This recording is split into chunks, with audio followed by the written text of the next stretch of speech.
Let's go for the dollar yen, which is in focus today. Yeah, well, I mean, really just coming back to what Goldman had to say this morning about their dollar yen target. As just to reiterate, they said that they felt that dollar yen could weaken to as low as 130 over the next 12 months.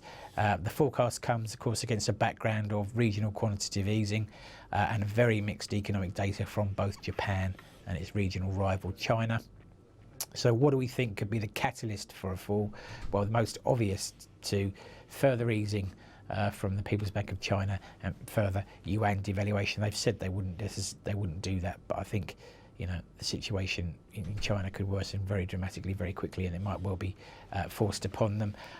It's also true to say that the Bank of Japan has got a very important meeting coming up in October. Last year, of course, it dramatically increased its QE budget, shall we call it, and there's an expectation that they might add to that in the October meeting. And if we're looking over the longer term, well, Japan's fiscal position could continue to worsen. I think that's quite likely. The debt burden keeps rising. Remember, they cut corporation taxes recently, or said they would cut corporation taxes, I should say, to try and stimulate domestic demand. One of the RBA's key three-arrow policies was to actually try and raise taxes if he could to help pay down debt, so he's having to backtrack on that for the second time. And obviously the demographics in Japan don't get any better, but that may not be an issue in over a 12-month period. In terms of the chart, we can see that basically dollar yen's been trending sideways.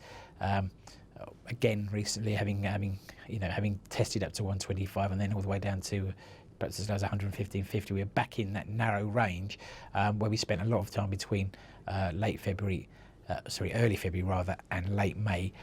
So we're going to need to see something significant to shift it out of that range. But as ever, I think I have to say that my focus is on the downside, and I have to agree with Goldman that weakness is more likely than strength in the medium term.